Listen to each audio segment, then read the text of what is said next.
Hi friends, welcome to channel fishandpetshobby. இன்னைக்கு வீடியோல நம்ம இத பத்தி பார்க்க போறோம் அப்ப நம்ம பார்த்தனா பேர்ட்ஸ் பொதுவா நம்மள பார்த்து பயப்படல. சோ அந்த பயத்தை எப்படி கம்மி பண்ணலாம் அப்படிங்கற பத்தி இந்த வீடியோ டிஸ்கஸ் பண்ண போறோம். சோ வாங்க இன்னைக்கு வீடியோக்குள்ள போலாம்.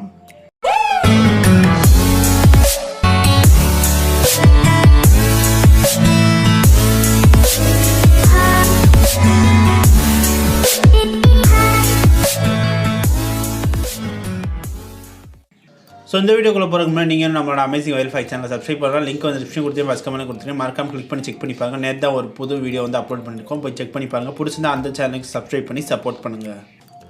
ஸோ இந்த வீடியோக்குள்ள வந்துட்டோம்னா பொதுவாகவே இந்த பேர்ட்ஸ் அப்படின்னு நம்ம பார்த்துட்டோம்னா முக்கால்வாசி பேருக்கு என்ன மாதிரி ஒரு கம்ப்ளைண்ட் இருக்கும் அப்படின்னா, என்னோட பேர்ட்ஸ் நான் கேஜில் வச்சுருக்கேன், பட் நான் கிட்ட போனாலும் சரி, நான் அதுக்குள்ளே இந்த ஃபுட்டு பாக்ஸ் சேஞ்ச் பண்ணாலும் சரி, சட பறக்குது, லைக் ரொம்ப என்னை பார்த்து பயப்படுது, ஏன் அந்த மாதிரி பயப்படுது அப்படிங்கிற மாதிரி நிறைய பேர் டவுட் கேட்டிருந்தீங்க. ஸோ அதை பற்றி தான் இந்த வீடியோவில் ஃபுல்லாக டிஸ்கஸ் பண்ண போகிறோம். ஸோ ஸ்டார்டிங்லேருந்து எண்டிங் முடிய இந்த வீடியோவை ஸ்கிப் பண்ணாமல் பாருங்கள். ஸோ இதில் நம்ம ஃபர்ஸ்ட் ஆஃப் ஆல் நம்ம பார்த்துக்கிட்டோம்னா, நம்மளோட பேர்ட்ஸ் முக்கியமாக நமக்கு பயப்படுறதுக்கான ரீசன் அப்படின்னு நம்ம எடுத்துக்கிட்டோம்னா நிறையவே இருக்குது. ஏன்னா நம்ம ஒரு பெரிய கிரியேச்சராக அதுக்கு தெரியும். ஸோ அது ரொம்ப சின்னதாக இருக்கா, நம்ம ரொம்பவே பெருசாக தெரியும். அது மட்டும் இல்லாமல் நம்ம அதுக்கிட்ட போகிறப்ப நம்ம அதை அடிக்கவோ இல்லை அட்டாக் பண்ண போகிறது கிடையாது. பட் அதோட பார்வையில் நம்மளை பார்க்குறப்ப அது என்ன நினைக்கும்னா, ஏன் இவன் நம்மளை ஏதோ பண்ண போகிறான், அந்த கையை நம்ம உள்ளே கொண்டு போகிறப்ப ரொம்ப பயப்படும், லைக் அதை நம்ம அட்டாக் பண்ண போகிறோம் அப்படின்னு நினைக்கும். ஸோ இது ஒரு ஜென்ரல் மென்டாலிட்டி தான். ஸோ இது நமக்குமே அந்த மாதிரி தான் இருக்கும். ஸோ அதே மாதிரி தான் நம்மளோட பேர்ட்ஸுமே ஃபீல் பண்ணும். ஸோ எப்போ லைக் இவன் நார்மலானவன் தான், இவனால் நமக்கு பிரச்சனை கிடையாது, இல்லை இவங்கனால நமக்கு பிரச்சனை கிடையாது அப்படிங்கிற மாதிரி அதை எப்போ ஃபீல் பண்ண ஆரம்பிக்குதோ அப்போ தான் உங்களோட பேர்ட்ஸ் நீங்கள் கேஜை ஹேண்டில் பண்ணுறப்ப பயப்படாது, சடன்னு பறக்காது. ஸோ இந்த மாதிரி இருக்கப்போ முக்கால்வாசி பேர்ட்ஸ் அப்படின்னு நம்ம எடுத்துட்டோம்னா இந்த ஒரு 3 விஷயத்தை வச்சு தான் நம்ம இந்த ஃபியர், லைக் நம்மளை பார்த்து பயப்படுற இந்த பேர்ட்ஸோட ஃபியரை நம்ம அவாய்ட் பண்ண போகிறோம். ஸோ அதில் நம்ம ஃபஸ்ட்டு பார்த்தோம்னா டைம் ஸ்பெண்ட் பண்ணுறது தான்.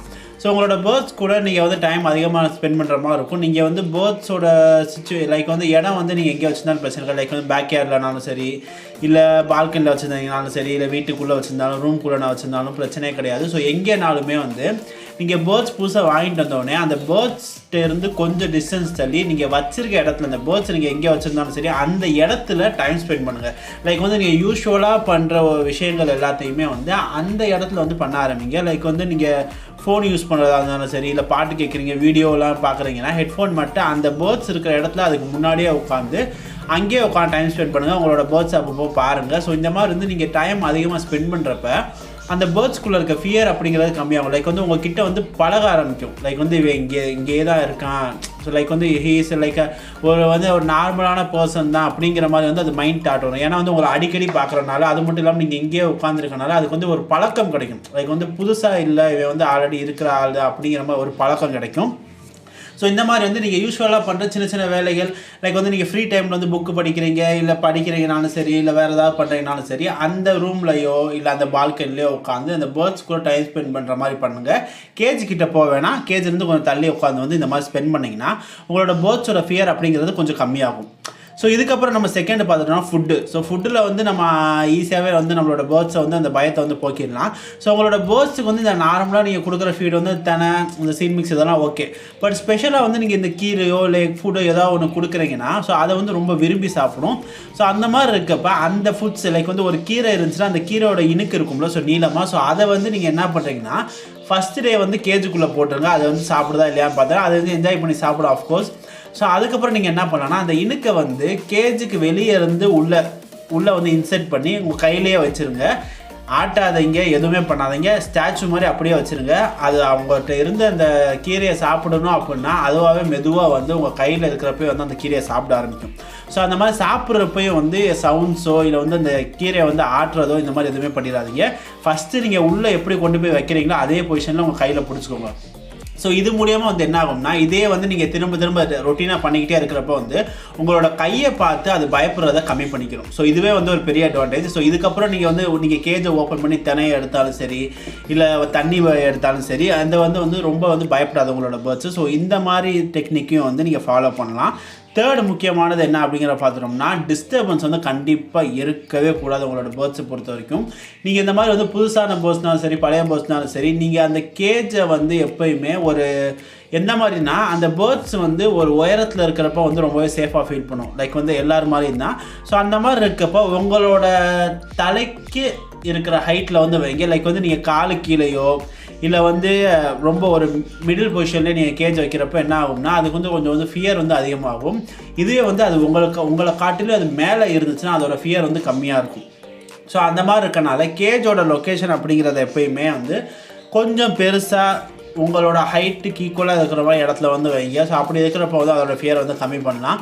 முக்கியமாக புது ஆளுங்க யாரையும் வந்து அந்த பேர்ட்ஸ் இருக்கிற இடத்துல வந்து அக்சஸ் பண்ணாதீங்க. ஏன்னா புதுசாக யாரையாவது பார்க்குறப்ப வந்து ரொம்பவே டிஸ்டர்பன்ஸ் ஆகும் பேர்ட்ஸ். அதனாலேயும் வந்து பேர்ட்ஸோட ஃபியர் வந்து ரொம்ப அதிகமாகும்.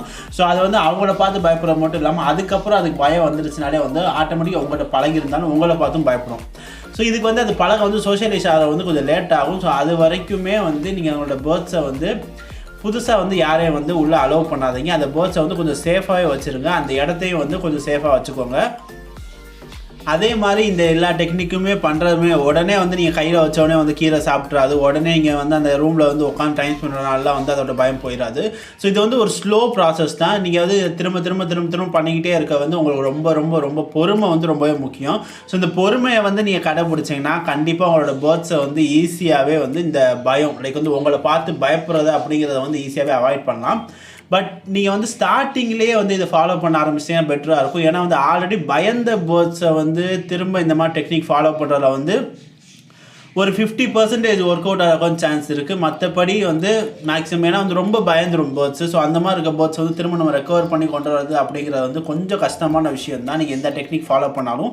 பட் இந்த நான் சொல்கிற இந்த 3 டெக்னிக்குமே வந்து நீங்கள் ஸ்டார்டிங் லைக் வந்து பேர்ட்ஸ் வாங்கிட்டு வந்ததுலேருந்தே வந்து இந்த மாதிரி கொடுத்து பழக்கிட்டிங்கன்னா தாராளமாக வந்து ஒரு டேம்டு பேர்டு ஃபீலிங் மாதிரி தான் இருக்கும். நீங்கள் வந்து கேஜ் ஓப்பன் பண்ணி கையை உள்ளே வச்சாலுமே வந்து அந்த பேர்ட்ஸ் வந்து அந்த அளவுக்கு வந்து பயப்படாது. ஸோ அதை வந்து தெரிஞ்சுக்கோங்க.